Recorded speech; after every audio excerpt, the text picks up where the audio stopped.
This is IGN. A fantastically inventive platformer packed full of PlayStation memories. This is your IGN review of Astro Bot by Simon Carty. I can now die knowing that I've blasted bubbles of honey into the air using an elephant's trunk, jumped on them to reach the top of a triple stack of chickens hiding in eggs, and then sucked the yolk out of said eggs using that same trunk. In other words, I can now die happy.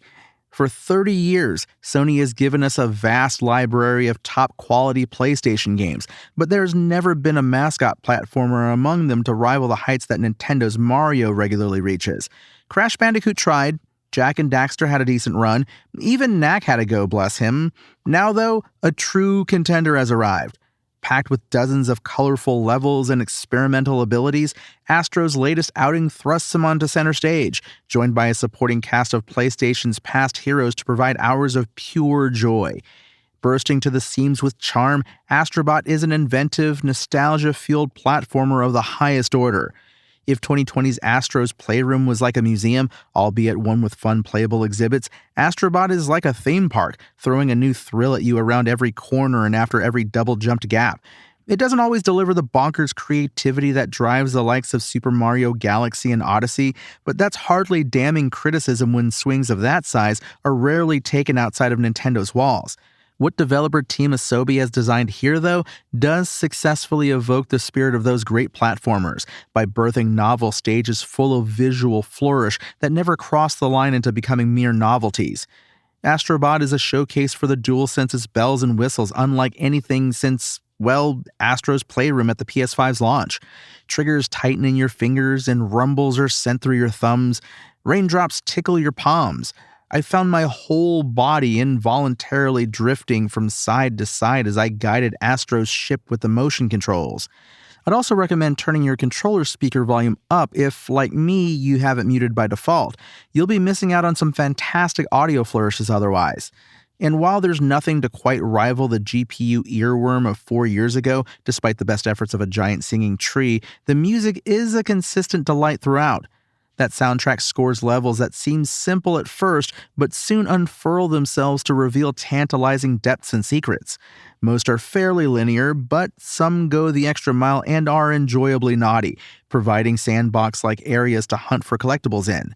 There's never the openness found in the large by comparison Mario Odyssey levels, but enough nooks and crannies to get stuck into nonetheless.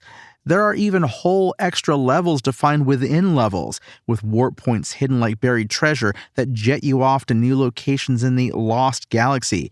I'm a big fan of this Russian doll structure and the way it introduces new lands. It ensures a constant supply of surprises throughout Astro Bot's roughly 9-hour duration. Some of those biggest unexpected treats are the new powers that Astro gets along his journey. The basic movement of our little robot pal is great, with his jump, double jump, and hover hitting that sweet spot between floaty and finely tuned. But it's the temporary abilities that come with each level that make things truly exciting. The twin frog gloves are a particular favorite, with their sticky tongues flinging out to provide a grapple swing option. They're also spring-loaded, meaning any incoming projectiles can be sent back from whence they came, exploding in an enemy's face. I also very much enjoyed the mouse mechanic, which reduces you down to a super small size, effectively turning on a Toy Story mode that lets you clamber up oversized shelves and leaves in search of secrets. Outside of bosses and mini-bosses, there initially doesn't appear to be a great range of enemy types. Sure, some are coated in different colors of paint or dressed to fit in with their surroundings, but they are all vanquished via the same few fundamental jump and hit combos. Later on, though, the design book opens up and introduces some of my favorite foes. These include an anthropomorphic playing card that flings a hand of clubs and spades your way, which you can then jump on to make your way towards the enemy to deal a killing blow of your own. Much friendlier faces can be found frequently, though. Over 150 of them, in fact, as characters from PlayStation's vast library of games have made their way into Astro's world in the form of other bots. There are the ones you'd expect like Lombaxes, Tomb Raiders, and a certain rapping dog, but delightfully, some are plucked from the more obscure end of the scale.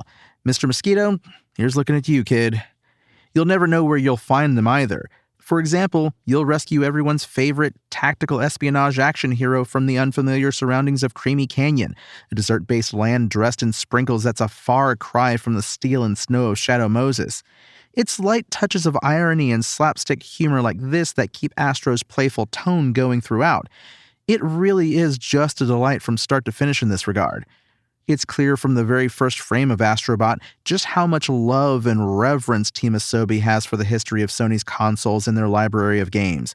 You choose a new save file by selecting one of 3 original PlayStation memory cards, and are then thrust into a scene taking place on your PS5-shaped mothership. In terms of story, well, it's light. That mothership crash lands on a desert planet after an evil alien attack, and Astro must now travel the galaxy searching for its missing parts and crewmates. But a deep story isn't what you're here for, is it? Free from the now standard PlayStation Studios themes of threatening apocalypses, familial woe, and coming-of-age pains, Astro Bot is all about following a cheery little metal bloke around on his adventures. That's not to say it won't spark an emotional response, though. Not through any great feat of nuanced writing, but when bumping into ghosts of PlayStation past and greeting them like an old-school friend you haven't seen in a decade. I arrived at the end credits after 9 hours, but had only collected 206 out of a possible 301 bots on my journey. There's plenty to do after the main levels are done, including finding the remainder of the crew, building out the rest of the hub base, and unearthing new secrets among the stars. There's so much, in fact, that it took me another 9 hours, so 18 in total, to 100% Astro Bot and acquire the platinum trophy that comes with it. While I'd never say any of its main worlds ever approach being truly difficult in the pursuit of that 100% completion goal, some enemies or obstacles did take a few tries. Thankfully, checkpoints are often generously and frequently located, meaning you're only ever moments away from the spot of your previous demise. An extra level of difficulty can be found in the semi-hidden trial-like stages found by exploring among the overworld stars, though. These short sprints are littered with fast-moving objects, numerous enemies, and precise gaps to hop across that are designed to trip you up. Throw a complete lack of checkpoints into the mix as well, and these are easily some of the toughest tasks in Astro Bot, with a final level that's a real tough nut to crack. It's a non-stop gauntlet of quick-fire threats that made me piece together everything I had learned up until that point in a frantic but still fun test. Astro Bot's IGN score? 9 out of 10. Thanks for listening to IGN. My name is Tony Jackson, and for the latest reviews and news, visit us at IGN.com.